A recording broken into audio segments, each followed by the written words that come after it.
Hello, everyone. How are you? I'm good. Sorry for the late entry in here. All good. I'm going to be driving in a minute, so I'm going to turn off my video. Well, it's not on anyway, so we're already. Okay. That's been my day. Nobody's video is on. I see how you people are. Well, got to see Weston. That's all that matters. Weston's smiling face. Do what I can. All right, let me get one more minute for people jumping in. I see that the listing agreement's not quite as popular as the rest of the contracts, but that's okay. All right. Hey guys, hope everybody's having a good day. I'm in a car wash right now. I thought I'd make it home in time, but do you hear it? Well, there we are. That's all right. Let's see if I got everything I need. All right, I need some access.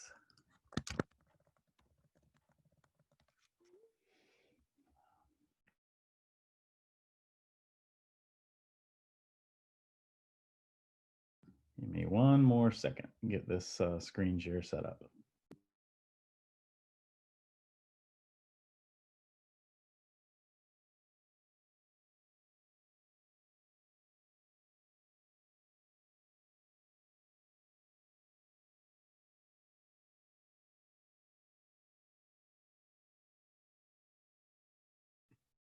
You're literally the neediest person I've ever met.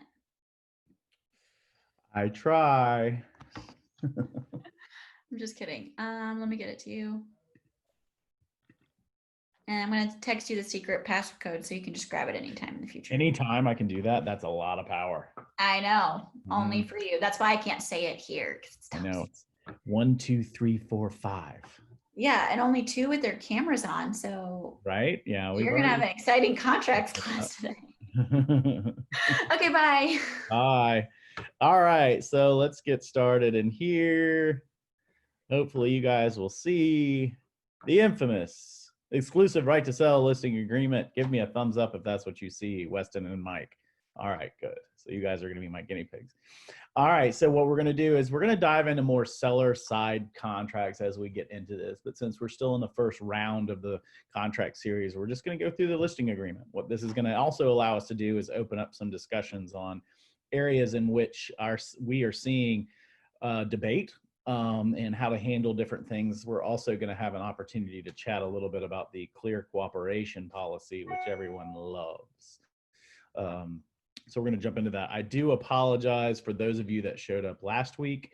That was a miscommunication on my part. That was one standing meeting I had that I could not move, but we will continue to have these Tuesdays at 2. All right, so this is the exclusive right to sell listing agreement. This is the agreement you would use in listing any property that you are going to be advertising for sale. Now, understand that in order to do any sort of advertising legally as a South Carolina licensed real estate agent, you have to have this agreement signed. So if you're going to have a listing going on the market and you want to share it in the market center or anything like that, you technically have to have this listing agreement signed. You cannot advertise someone's home without that. Now, we had a discussion earlier today with someone in my office who said, hey, I've got someone who has a potential listing they know of coming on the market. They told me about that. Is there anything wrong with that? There isn't for the agent who heard the news, technically. However, the agent that shared the news, just understand that if you're sharing or advertising a listing, you need to have a listing agreement. In order to do so. All right, so let's jump through this. So the first part of it is pretty basic, right? You're gonna have all the information on the property. You wanna have as much information in here as possible. As always, you wanna look at any situation with a contract as what happens or how to be prepared for if something goes wrong. So you wanna avoid as many blanks as possible. You wanna fill out all of the information that is in here. And if you don't have it, you at least dash through it so we can't fill anything in. Obviously, no one's probably going to do that. However, it's important to have all the information in there. The listing agreement is between the owner. You want to make sure it's the owner of record. A couple situations that you might want to be aware of. You're listing a property that was purchased by a spouse or significant other or partner who has since gotten married or joined in ownership to that property since they're now selling. Want to make sure that you have clear understanding of who's on the deed, what their names are. If it's still their maiden name, it needs to be written on here exactly as it is on the deed. Now, this is really more important for negotiations of the contract. However, go ahead and start it early on in order to get ahead of the game so you're used to putting that number or that name on there. As far as how they would sign, so for instance, we have a seller right now who, when they purchased the property, they were not married. So the property was put in the wife's maiden name. They've since gotten married. She now has everything on the contract, still is in her maiden name, but signs it as she would sign anything now. Most of that is taken care of at closing with the alias signature page. Couple things on the time frame. Listing time beginning on X. Now, here's where some confusion lies with the new Clear Cooperation. You want this time frame beginning at any time you are going to start talking about the listing. Now, if you're going to start talking about it internally in the office, then obviously you would want to put today, September 8th, as the day that those begins the listing. So when you show up tomorrow, you can start telling me about it with no pressure to put it in the MLS. There is no deadline anymore from when the listing date is to when you have to have it in the MLS. That was a change that was made back earlier this year, which a lot of people don't understand, is that with the Clear Cooperation, hold on. Oh, it is recording. Okay, good. I needed to make sure. With the Clear Cooperation policy, one of the things that the local MLS did is they basically changed the rule to say that there's no deadline for you to put the listing into the MLS as it relates to the date on this agreement here. That deadline is only tied, the deadline to go in the MLS is only tied to when you publicly market the listing, which we'll come back to in more detail. So just keep that in mind. If you're 2 weeks out and your seller is still going to be getting things done to the house and you still want to make sure you lock up the listing agreement, you can post date it if you want, or you can go ahead and put today's date in there. It really does not matter, to be honest with you. Garrett, I'm sorry, I know you're on a roll, but I thought it was 2 days where you get a $250 fine. No, so it was 2 days prior to the Clear Cooperation. It's no longer 2 days. Okay. Yeah, and the fine on that was not $250. I think the fine was less. Doesn't matter now anyway. It doesn't apply to that. Yeah. Okay. Now the fine will come in as if you put it in, if you do publicly market it and then you don't have it in the MLS within 1 day. But again, we'll come back to that. Now, another thing for the ending date on your listing period, one of the things that I've seen people do, and we did years ago, just from a practice standpoint that makes things a lot easier, is we only have 2 expiration dates in our business for listings, and that's the end of June and the end of December. The reason that we did that is because I was tired of having to wake up at the last day of every month to say what expires today. So now I know that I only personally with my business have to check expiration dates twice a year, the end of June and the end of December. Never had anyone push back on that. If I were to list a home now, honestly, I would put it to, well, in this market, I'd be fine. In September, I'd put it to the end of June. After the first of the year, I'd put it to the end of the year. Always have an easy exit clause you can put in there. Again, the purpose of this is to think scalability. It's easy to manage 1, 2, 3 listings. When you get to the point, if you're wanting to take 10, 15, 20 listings, again, would possibly be a challenge in this market, but what you don't want to add to your list of things to do is tracking expiration dates. And that way you always know there's only twice a year you have to check on your expiration date. I didn't come up with this because I had some brilliant epiphany. I came up with this because I was tired of getting phone calls from sellers saying, hey, why the heck am I getting calls today? Because I was rounding the expiration date off as evenly 90 days from now. So today I do it, okay, great, it ends on December 8th or whatever it may be. Stop doing that. Do it to the end of the month. If they push back on the time frame, cross that bridge when you get to it. Rarely will that happen. All right, so I'm going to make sure I post. We got one question in here really quickly. Let me see what we got. Good to know. Okay, yeah. So again, it's just a practice. I've heard lost audio. Can everybody, Weston, can you hear me? Okay. So paragraph 1. So this is where you are doing the consent to dual agency or designated agency. This is also where they acknowledge that you have explained the agency relationship with them. So if obviously the first paragraph here that they're initialing is going to be that says you've explained the different agency relationships with them. And then they're going to say permission to act as a dual agent will not be considered, or it may be considered. I would always encourage your clients to put may be considered on both, especially designated. Now the question that comes up is, when will these be used? The only time that I'm really going to say absolutely use dual agency is if they are actually two clients of yours. If you had a listing and you had a buyer with whom you're already working that wants to put an offer in on it, or if you happen to put on in the unlikely chance that, you know, the couple listings I have per year that you put an offer in on, that would be a dual agency.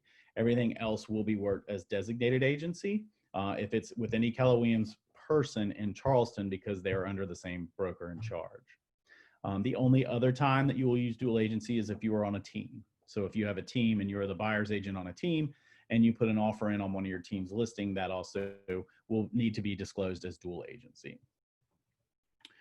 The paragraph 2 talks about the terms of the agreement. So this is the pretty easy part. Here's where you're putting the listing price as well as the commission that is going to be put in here. Now, I get this a lot. People sign a listing agreement, not sure what the price is going to be until we put it on the market.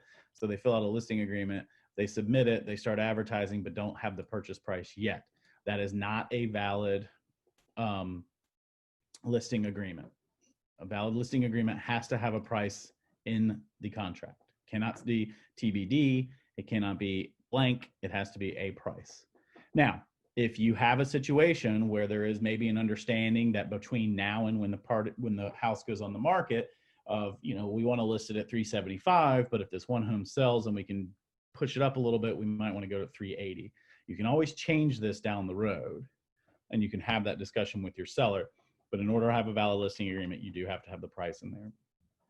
There was a discussion, there's a question in there about dual agency. No, dual agency is allowed.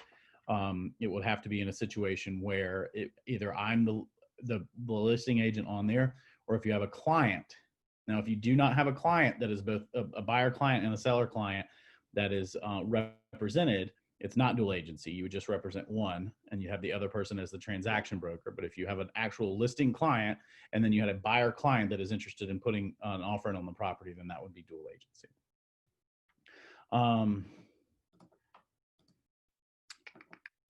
All right, so now let's go back to the rest of this. They've changed this listing agreement. They changed it earlier this year, and one of the changes they made is where you're putting in the commission. This used to have a total commission as well as what commission is split at this point, which was a little confusing. So they've removed that and put it into a different part of the contract. So this is the part of the contract where you will actually put in the percentage. Whoops, I didn't mean to highlight that. The percentage of what the listing is going to be if you're doing a percentage, or a flat fee if you're putting this in there. So obviously, again, any discussion of, well, we're all almost the same brokers, this is where you would put whatever you've negotiated to. Typically, what we're seeing a lot and what a lot of people are negotiating for is 6%, knowing that they'll be offering out 3% to the other side. We do not have written standards from a commission of what you have to take. However, if you are going to take less than 6%, you cannot keep more than you're offering out.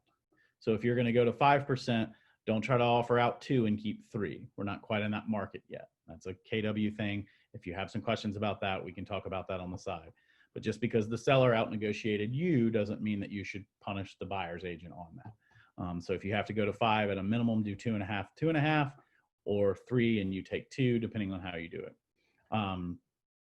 So that's where you would put this in here. The rest of it talks about when the fee is earned, which is basically when you have a purchase option or exchange or a lease. If you were doing leasing, which most people are not doing, if you're doing a marketing of a rental, it would apply to that.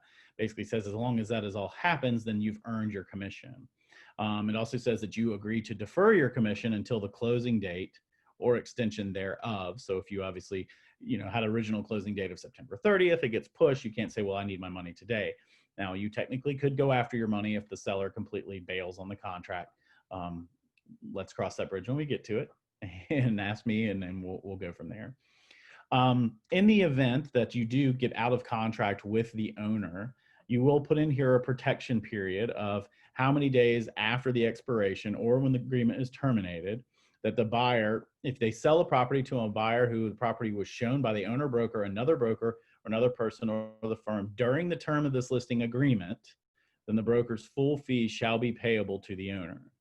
Okay, so if this only covers if it were shown during the term of the listing agreement. This also is a little bit different, where this used to be just a protection period, where if anybody bought it within a certain period of time, that you would be protected from there. This protection periods, by the way, a lot of people put 30 days in here. This protection period will be terminated if the owner enters into a listing agreement by another broker during the protection period. Okay, so if Weston has a listing, he's trying to sell my property and it expires, he didn't sell it, and then a buyer that came in and showed it while it was listed with me comes in 2 weeks later and he hasn't relisted, or I haven't relisted, then I owe him the commission. If I relist it with someone else, another broker, then obviously that protection period is not covered. See how we're doing with our, all right, good. All right, page 2 of the listing agreement. Again, for the purpose of this agreement, basically what it's saying is this should be any transfer, legal, equity, or beneficial interest in the subject property. It's basically saying in order for this to be executed and for me to earn my commission, it has to be, you basically have to transfer ownership into it or give equity interest in it, which would also be relayed to if you were doing it as a rental. Compensation to other brokerages. This is pretty interesting because there has been some misunderstandings of what to offer to whom. Again, I'm not in the business of telling you how you should run your business. That's not what I want my job to be as a broker. However, I'm going to encourage you to do things that will give your sellers the highest and best exposure to their home.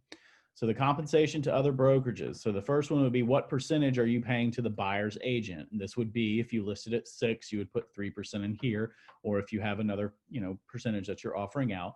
If you do not have, if you're only doing a percentage, dash out this line right here where you, instead of putting a flat fee. Transaction brokerage, which is non-agency. This is not sub-agency. Sub-agency actually does not exist anymore in South Carolina.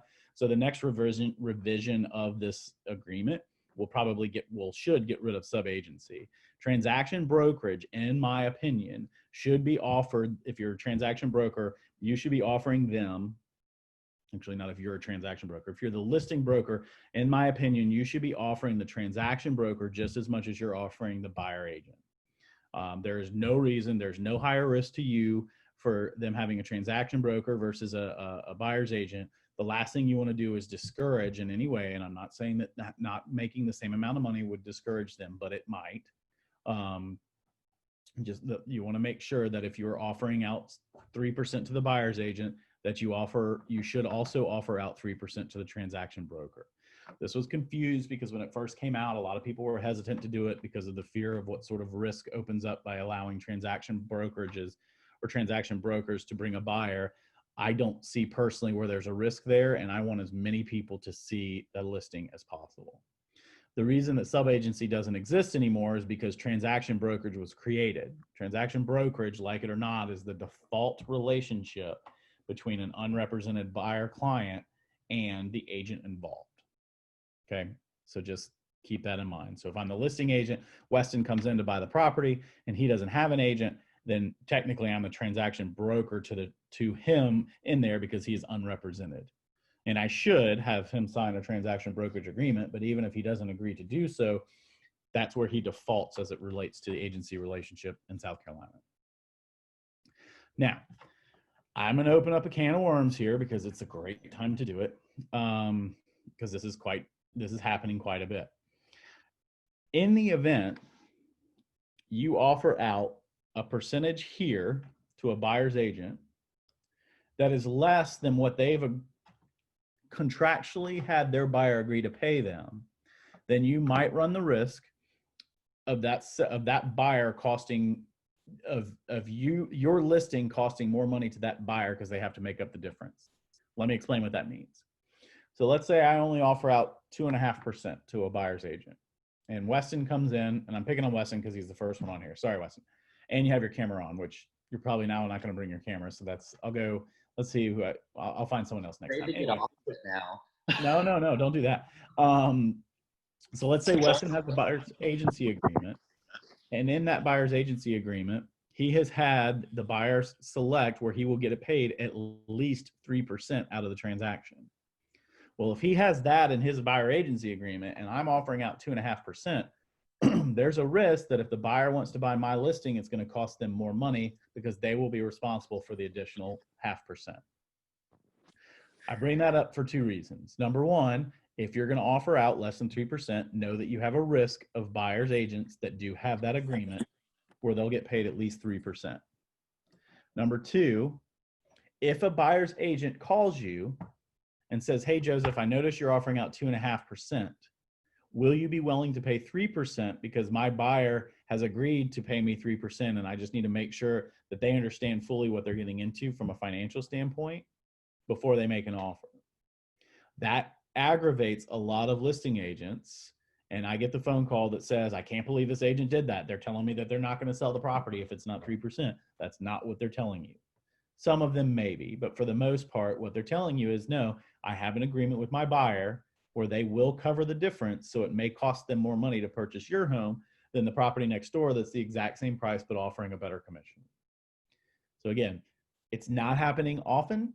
However, it's happening. And you just need to be able to do two things. One, explain that to your seller, should you get an agent that reaches out to you. And then number two, from a buyer's agent standpoint, if you have that in your buyer's agency agreement, there is nothing wrong with that. Legally, ethically, everything is fine.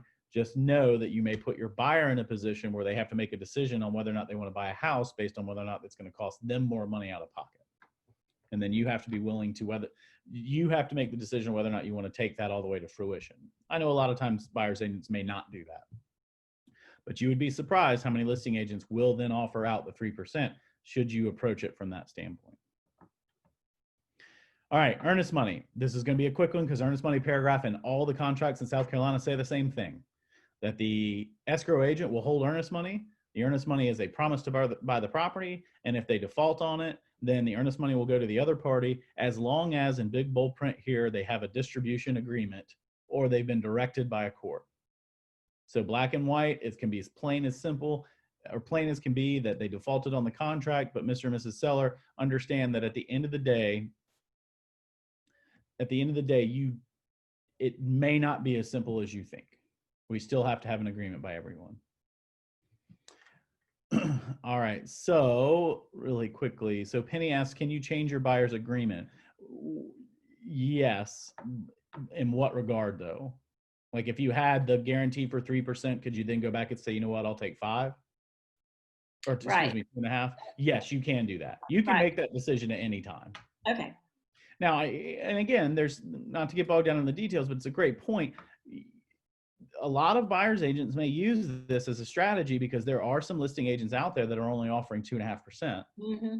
So they're going to do this 3%, approach the listing agent with it, and the listing agent may say, you know what, yes, I'll pay the 3%. If they say no, you can always make the decision at that point to say, you know what, Mr. Buyer, I'll go with the 2.5% more. Right. It's totally up to you. Joseph. Yes. So on that, starting in North Carolina, I always put on my buyer's agency % agreed to an MLS listing instead of putting a number.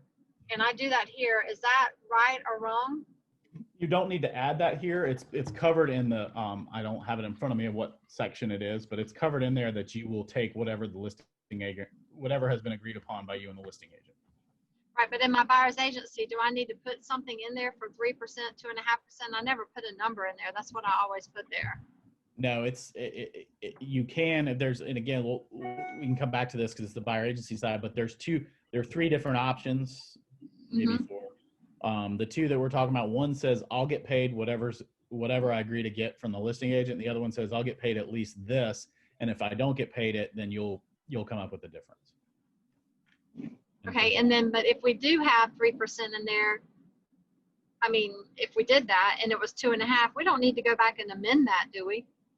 If you change your agreement of, technically yes, but if you've decided with the buyer, hey, you know what, they're offering out 2.5. If I'm the buyer, I'd want to amend it because the agreement's saying I'm going to owe you the 0.5%. But if I know you and trust you, I'm not going to worry about striking that.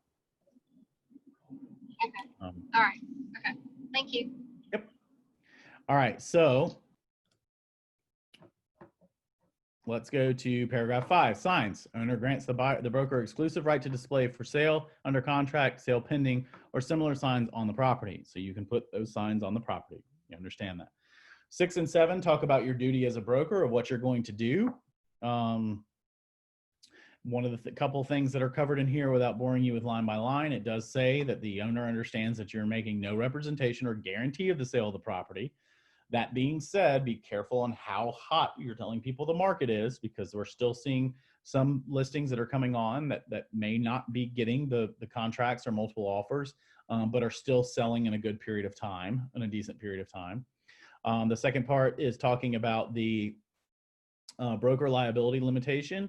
I am going to go through this a little bit more because this does talk about a liability. I'm not saying you need to explain this line by line when you talk to your seller, but you do want to understand this. And basically what it says is that the owner agrees that you've provided them with benefits, services, assistance in bringing about the contract that comes with the listing agreement. In consideration of the contract that comes with this, compensation, benefits, and all of those things, the owner agrees that they shall pay broker's attorney fees and that the broker shall not be liable to the owner in the amount exceeding the broker's compensation. The reason I bring this up is this basically is saying that the broker can only be held liable to a certain amount if the owner misrepresents something as it relates to any sort of, if you represent a seller and in the future it comes up that there were termites and for whatever reason nobody found there were termites. It's a terrible example, but let's just say that's the example. This basically says that you're limited on how much you can be held liable for that it'll all fall on the owner. The reason I bring this up is we have recently had a seller that has looked at this and said, I don't want to sign this. I don't want this paragraph to be in there because I don't know. I'm representing that I don't know something about the house, but I don't want to be held liable for your costs and risk as well by simply saying I don't know, and then they try to come back and prove me wrong. If that happens, I don't know that that would be the hill I would die on and say no to it if the seller wants that struck. Just recently, within the last 2 weeks, had an attorney look at that and say, you know what, if they strike that, quite honestly, they're still going to come after you anyway. Or everybody, you can't stop a seller from, or excuse me, a buyer from going after the seller. So it's really not a huge deal. All right, owner's duties. This would be a good opportunity to use this as a script. Mr. and Mrs. Seller, here's kind of what you're agreeing to. You're gonna give me reliable information. If anyone outside of who comes directly to me inquires on the property, you're gonna put them in touch with me. You're gonna allow the property to be inspected and shown by the buyer's broker, the agents, buyer's agents, and cooperate in scheduling and carrying out such showings and inspections as necessary. Now, question that comes up on this is what about tenants? The tenants don't want to show the property any more than they have to. Here's where you have to be careful. You are not party to the lease, so don't try to be the police of the lease. So if you've got a seller or a listing that's on the market and you've got a difficult tenant in there, it's not your job to convince the tenant that they're wrong. It's the seller's job. Don't take that on yourself, because then you get into the gray area of interpreting their lease and everything that comes from there. So if you've got a seller, or excuse me, a tenant that says, well, we've already shown it once and they've already had an inspection, we don't want to come back in, but they have to do a final inspection or whatever it may be, then it's going to be up to the seller to get you back in the property. And the seller more than likely is protected by the lease that allows them to get into the property with substantial or appropriate notice. You're going to offer the sale of property to prospective buyers. You're not going to discriminate. You're also going to permit me as your broker to take on any reasonable costs and repairs that will not exceed blank, and that you'll reimburse me. Most agents are putting 0 here. There are a couple agents that are putting in a marketing fee that would say, hey, you're going to reimburse me of an additional fee of this. That's completely up to you whether or not you want to do so. If you are going to charge an additional marketing fee or anything that's not on the listing agreement, the only thing that I require is that I review and approve that paperwork. I know some people have a flat fee that they charge in addition to the fee that's on here. Again, legally, ethically, all fine as long as it's disclosed. I just need to see the paperwork to make sure I'm familiar with it. They're also going to allow the attorney to pay my commission at closing, as well as the commission that's going to be paid, that's going to be split with the buyer's agent. And then you're going to give me permission to publish all sales data into the MLS. I'm going to be able to take photographs. I'm going to convey marketable title.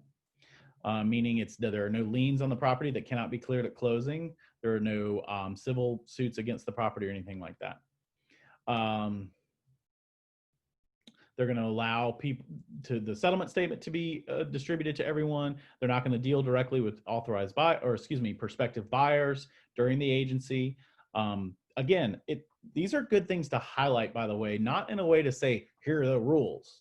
Use them as an outline. So for instance, this one in the beginning, Mr. and Mrs. Seller, one of the things that may happen is you may have people that come knock on the door. You may have people that hear of it through a neighbor or a friend. They gave you the number directly. When that happens, be sure to pass that information to me so I can make sure that you're properly represented in here and we're not disclosing any information that we should. It's the same script you would use for this one. You're not, in the event you have any prospective buyers, or if we go under contract, in the event a buyer comes and tries to ask you any questions directly, bring me in on that so I can help make sure that I, protect you in that and that you're shielded on any of those. This doesn't have to be a rule of what not to do as much as why you're going to step in and protect them. Also going to allow them to divulge the existence of offers on the property, and then to furnish them with any written instructions regarding any confidentiality of information upon termination or completion of this agreement. Which basically means, by the way, if this doesn't work out, Mr. and Mrs. Seller, if there's anything you don't want me to disclose on here, like what the listing price was or whatever's in this contract, you just need to let me know that in writing. All right, so that's their duty to you. Questions so far? Everybody looks so excited. I like that I'm seeing more smiling faces, by the way. Weston said a trend. All right, property information or seller's property disclosure statement. What this lengthy paragraph 9 says here, and this is what basically you do need to spend some time on this, but here's how I'd summarize it. Mr. and Mrs. Seller, what this paragraph says here is when I send you the property condition disclosure statement, you're going to go through a handful of questions that are going to basically ask you if you know of any defects that are on your home. You have one of 3 answers. Yes, there is. No, there isn't. Or I do not know. It is not your obligation to go find out the answer. However, it is your obligation to answer them honestly. So when you fill that out, answer them as honestly as possible. This is a disclosure, right? So if something does come, end up being false or left anything out or misleading, this is basically just saying that you've read this and you know that I've told you that basically you're only disclosing what you know. And in the event something comes up and finds out from whatever issue that it should have been known, that you're not going to hold me liable for it, or that you're not going to hold me liable if you refuse to disclose anything that you know about. Basically, be honest on the property disclosure and everything will be okay. That's how I would explain that one. 10, disclosure. You authorize me as your broker to disclose information about the property to the agents, subagents, prospective buyers, and all inquiring parties. It shall be in accordance to the broker's company policy, which is to disclose any latent defects or material facts on the property. The owner authorizes anyone having a lien on the property, including a mortgage, to disclose complete information about the lien to the broker and closing attorney or the agent. So this, by the way, Mr. Seller says that at some point in time, you don't have to tell me if you're not comfortable telling me what you own the property, but at some point in time, you're going to have to tell someone, and it's either going to be me or the attorney, so they can just pay it off and disperse the funds. Taxes, paragraph 11. Basically, it says at closing that you'll comply with all taxes, and if any past property taxes are due on the property or any liens on the property from the government, they will be paid, and that taxes will be prorated at closing, and depending on the time of year, you will more than likely owe taxes to the buyer because the current year's taxes have not been paid. Now, we're about to get into a time of year. I don't know how it's going to be delayed with COVID as far as the tax bills going out, but as you start to get closings in the second, third, or excuse me, the November, December, January timeframe, if the taxes have already been paid, then the buyer will owe it to the seller for a very minimal amount. Coastal Tidelands and Wetland Acts. In the event the property is affected by the provisions of the Coastal Tidelands and Wetlands Act, you will have to have an addendum that's attached to this. This is going to be mainly properties that are going to be on the coast, right on the water. This is going to be pretty specific to properties, so we'll actually probably we'll cover that specific one on one of the 4th day of the month series as we get more into this, but this is going to be very specific to waterfront properties. Okay, paragraph 13. One everyone wants to hear about. So this is the multiple listing service, the MLS, and public marketing. The initial one option, not both, one. The first option says that the property will be entered into the multiple listing service of which the broker is a member, which would just by default would be Charleston Trident Association of Multiple Listing Service. And it'll be the time frame stipulated by the rules and regulations. Okay, the timeline, just to be clear, the timeline stipulated by the rules and regulations of our MLS is within 1 business day of public marketing. It basically is going to default to what the NAR rule is. Okay, owner agrees that the broker may compensate an agent representing the buyer from the fee described in paragraph 3. Owner agrees or does not agree that the listing will be placed in the electronic marketing mediums, including but not limited to the internet, MLS, etc. So they're going to put that they agree to this. Now, if they've initialed option 1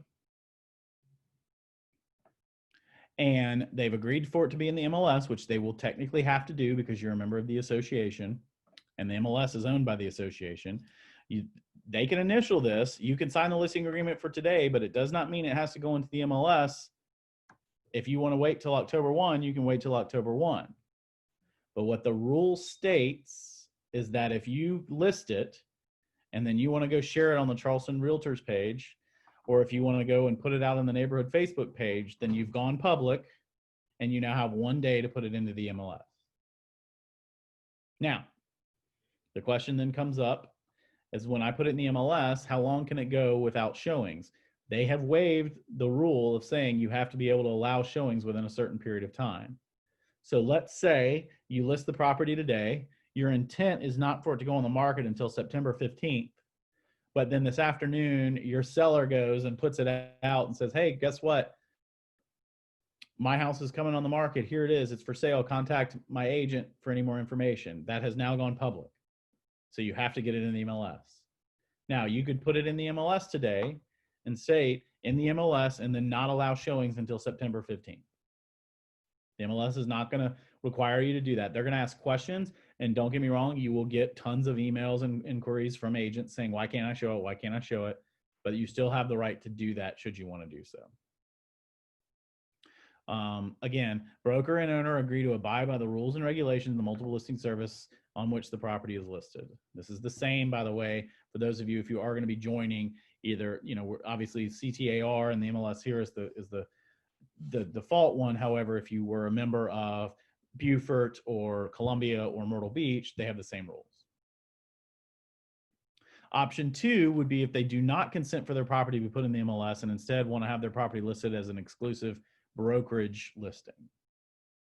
Very rarely are you going to have that happen because at that point you really cannot market to anybody except for, technically as it's written, it's the people within your Keller Williams office. It's not just Keller Williams Charleston, in which I'm a broker. It would specifically be to your office, which is silly. I'll just put it that way. So again, at the end of the day, the intention of this is good. It's still working out some kinks. Don't get bogged down on how much you don't like it or what the problems are with it.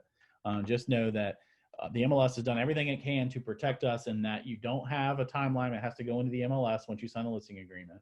And you don't have a timeline, as long as it's reasonable, that is when it goes live in the MLS that they have to allow showings. All right, so the question is, have come across some listings that are on Zillow but not in the MLS, is that permitted? So the only time you would probably come across that is if it, well, Regina, what's the situation where that came across? If it were a Kiowa property, it's probably because Kiowa Island Real Estate is not part of the MLS. And what a joy they are. However, if you put it on Zillow and you're a member of the MLS and the association and they've signed this agreement, then it would have to go into the MLS within 1 business day because you've now put it out to the public. If that did not answer your question, let me know. All right. Lockbox. The owner agrees or does not agree for MLS Lockbox to be on here. Now, if you have tenants in the property you will want to add, make a little note on this, you will want to add the lockbox addendum for them to sign as well.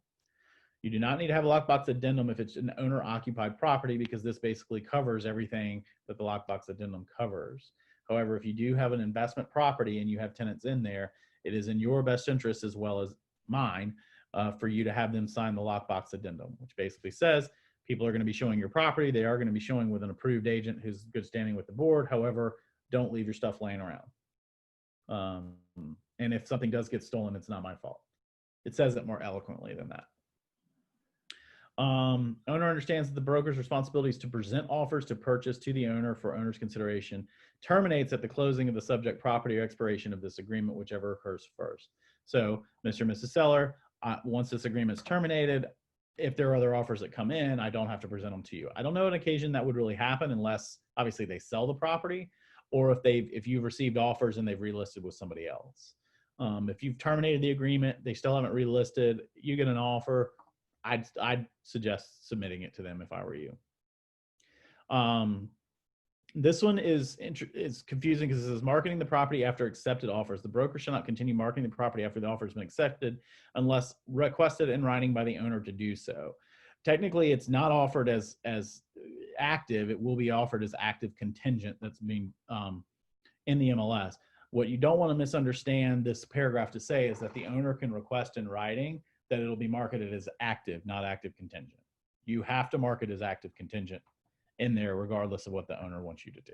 That's the MLS rule. Paragraph 17 says commissions are negotiable. There's no control of commission rates or fees. Paragraph 18, they agree to maintain the property, including the lawn, shrubbery, etc., once they get a contract on the house between the day of getting the contract until closing. Agreement to sell, this is always a fun one. If you sign an agreement to sell, you will agree to sell. This is a binding agreement, and that you will cure any defects in the title, pay any subsequent taxes, any expenses that you have. Paragraph 20, in the event the home was built before 1978, you will sign the lead-based paint disclosure, which we'll cover on another one. We're going to cover more seller things probably in the next listing. Mediation, paragraph 21 basically says if you and I, seller and buyers, or seller and agent, disagree on anything, that we will mediate, agree to at least try to mediate before we'll sue each other. Okay. I've never seen this exercise in my time as a broker where there's a mediation that has had to happen between a listing agent and a seller. Typically because we've worked it out. I'm not going to say there ever has been a conflict, but typically we've been able to resolve those conflicts. Paragraph 22 says that you will not discriminate. I will not tolerate any discrimination whatsoever as your agent. And just need to be very clear on that. You'd be surprised that does, I haven't seen it in a while. However, yeah, I actually see it more. I've seen it more recently on the buyer's agency agreement, saying that, you know, we can't discriminate. And it's fascinating. It's not fascinating. It's disappointing. But this is a disclosure that you would have in there. Paragraph 23 says that you can use fax as communication. So I know, Weston, that's probably a common communication for you and all the time, every day. Right. Enforcement. This is an enforceable. This is an enforceable agreement, and that that I may take action to enforce the agreement and collect the associated costs should we have a closing. Seen this kind of tiptoed in. I've seen agents get sideways with their listing agent or their buyer, or either listing or buyer's agent. Seen them get sideways with that a little bit, where the client, you know, at the last minute says, you know what, I feel like the agent should pay me or discount or whatever. This says, no, that's not really how that works, right? And that this can be enforced to collecting the costs and any fees or damages should the seller default on the contract. Paragraph 25, again, this is a little overkill on the listing agent side, but it basically does say on the listing side, it does say it's not the broker's responsibility to obtain or disclose any information as it relates to sex offenders or criminal information in the area. They can obtain that information on their own, and they can disseminate it as they see fit, but it's not an obligation of the listing agent to do so. Paragraph 26 basically says the seller irrevocably conveys any and all of the seller's audio, photography, and videography rights in perpetuity involving the seller, seller's family, and seller's property to the broker for marketing and advertising and any other purposes deemed necessary for the broker. As you could tell, these last two have been edited and changed in the most recent update. Someone clearly has been sued, which is why this paragraph 26 and 27 has come about. Here's how I would explain it in a way where it's not telling your seller that you're going to be taking pictures of their family, as it says in here, and putting it out on the internet. It's simply, Mr. and Mrs. Seller, we are going to have a photographer coming out. My agreement with him is that we do own the rights to that photography. So this is just saying that when your home does close, this still will remain in the system. We still will have that, and that will remain the property of ours. We're not selling it to anyone else, but I do want you to know that it will be disseminated out and will remain on a lot of the websites with sold data, as well as either expired, under contract, whatever it may be. Use your judgment on how much you really want to get into this. Some sellers don't care. Some sellers, you'll know from the beginning whether or not they're going to care. But we have had situations where either they've withdrawn it, or once it's sold, they are absolutely adamant that we take down as many they can't believe that it's still out on Zillow. We just need to explain to them that there's a risk that it is still going to be out there, and the photography belongs to us unless they have their own, and then you can strike it. All right, so this paragraph 27, I always have to read it because it's from each perspective, it's interesting. So basically it says surveillance. Seller agrees to abide by any laws and regulations regulating audio and video surveillance of the property and persons entering the property, including agreeing not to use any surveillance in areas where persons have an expectation of privacy, such as restrooms. Seller agrees that broker may or may not disclose potential surveillance as broker deems necessary, including signage on the property and advertising marketing. So basically, this is what you're going to say is, in the event you have any sort of recording devices that need to apply by South Carolina law, do not get into the explanation of what you feel is right for everybody asks me this, well, what's allowed by law? That's not our expertise, right? We can't be surveilling. Now, it basically comes down to most audio surveilling is allowed in areas that are obviously without the expectation of privacy. Also want to understand, though, that Mr. Seller, if you do not allow me to disclose the potential surveillance on this, just know that the buyer's agent more than likely will disclose potential surveillance, because the buyer's agency agreement specifically has this same paragraph, but reversed, saying to beware that you may be surveilled when you're in the house. Again, this is a risk management thing. A couple things to take from this. Number one, if you're a buyer's agent, don't stand in the house and start talking about how much you love it, what you want to offer. Don't stand at the front door and do that. Just understand that this, people may listen to you. I have seen this work out actually in a positive way.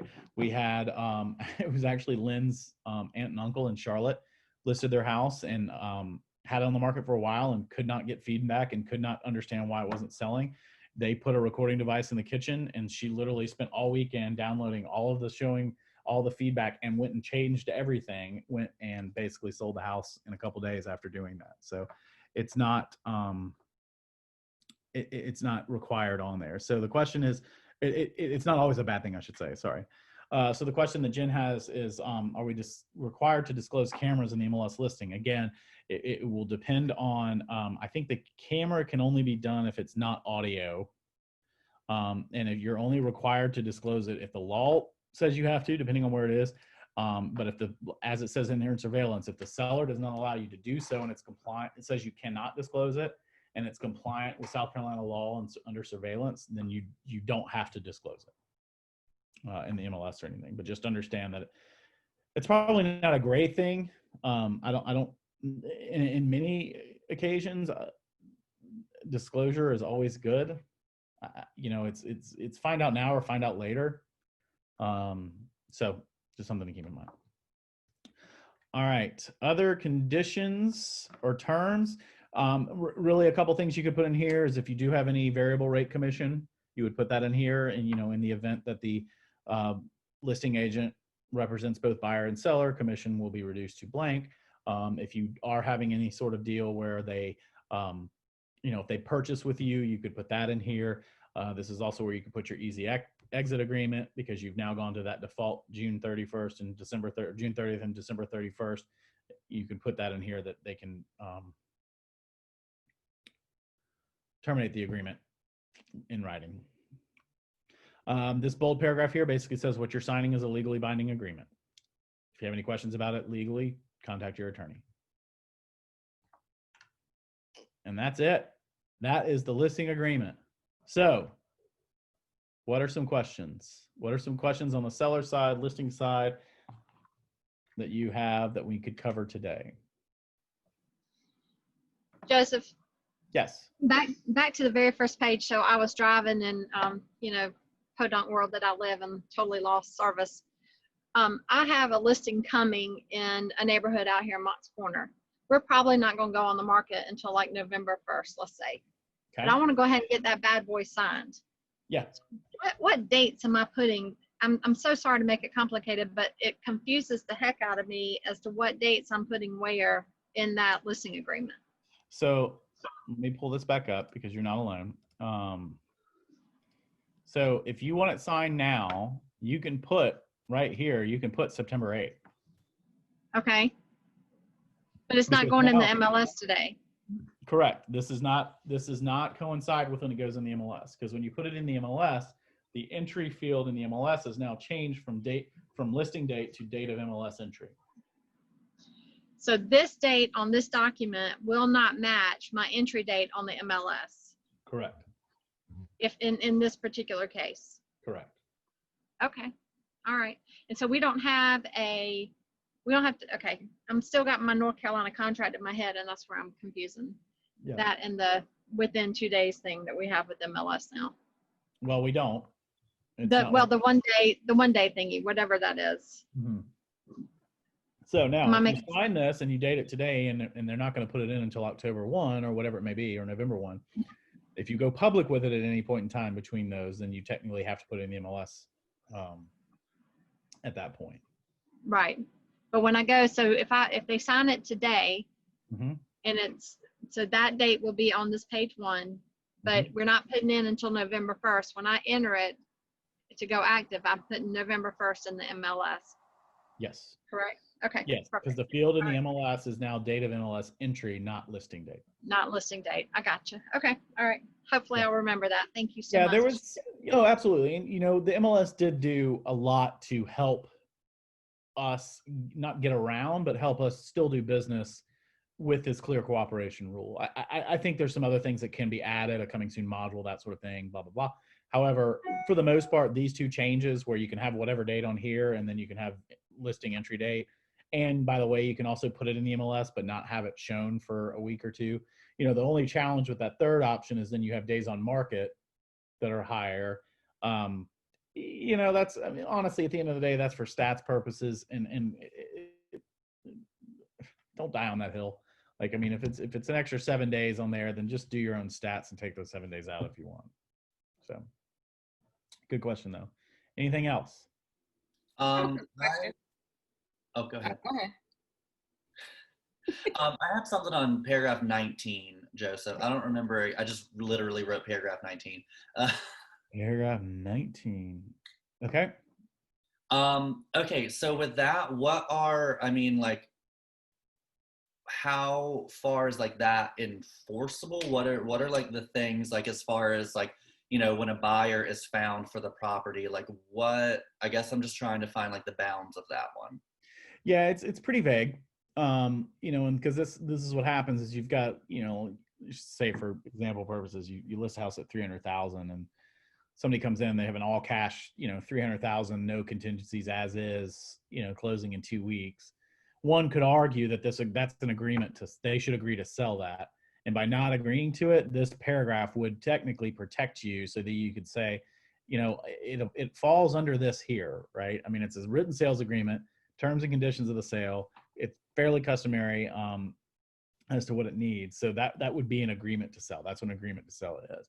So this is really more protection from you as the agent standpoint, to just not leave it willy-nilly that it only comes down to a ratified contract. Okay.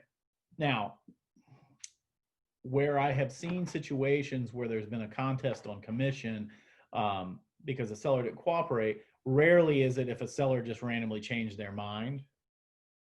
and then and they haven't taken any fault for it.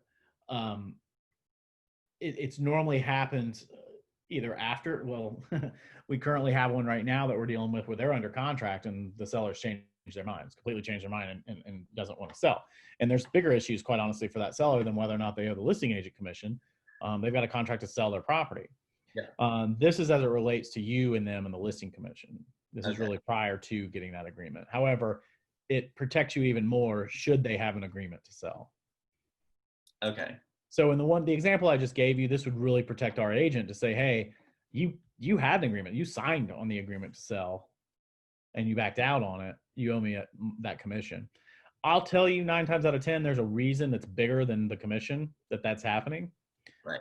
And most of the time, a seller's either going to be in a position where they're just, I mean, we had another one a few months ago. It was they got a job, they lost their job and got a new job in Florida, and then COVID caused that new job to go away. And they were like, why would we sell? Like, we know we have our house here. Why would we sell? They were under contract. I mean, it was, and if you got to put yourself in the buyer's shoes, you want to tell the buyer, well, come on, he lost his job. Well, the buyer's like, hey, I had a house to buy. So there's a lot more conflict. And again, I don't want to say we always roll over on the commission, because that's not really the case. But a lot of times it's going to be a bigger situation than that. Right. Yeah. It's, in the end, it's not just about the commission. Right. But you're also not going to be out there, working for free. Exactly. Yeah. Okay. Cool. Thank you. Yep. All right. I think there's another question. Who else had a question? Okay, so my understanding is that once I put a listing into MLS, I have to make the showings available within 7 days. No, there is no time limit on when the showings are available. Okay, good, because I put it in the MLS, but we come to find out we need to do some painting and carpet cleaning before I want to start showings. Yep. So I was trying to hold off on that, and I found out she won't be able to get that done until like Friday. Okay. Yeah, I just you'll want to be make sure I didn't. fine. Yeah, it'll be you'll get a lot of calls. Like that's a separate situation. That's kind of one where it's like, hey, you're talking about a few days. If you've got one where it's going to be a week or so out, you'll still get calls. I mean, this is, and here's what I'm going to encourage you to do, by the way, is if you've got challenges with these, and this isn't it, John Drea, like this is a question everyone has. If you've got a challenge with this and you don't like how this is, come to me and let's go through the proper channels. Let's not get involved on the Facebook, like the Charleston area, like on how stupid the rule is. And by the way, I'm guilty of saying that here in these groups. I don't particularly love how this rule's turned out. That being said, it is a rule now, so let's be professional about it and make sure if we do have any issues with it, that we handle it. And John Drea, that was not directed towards you. It just, you brought that up, and that particular, your situation is totally perfect. And I could see that one being a complete defense as to why this rule kind of makes it a little challenging for us. Yeah. Okay. Yeah. All right. Anything else? All right. Let me make sure. All right. Well, if no more questions, we're out in an hour. If you have anything or need anything from me, let me know. Just give me a call or shoot me an email. All right. Awesome. Thank you. All right. Bye, guys. Joseph.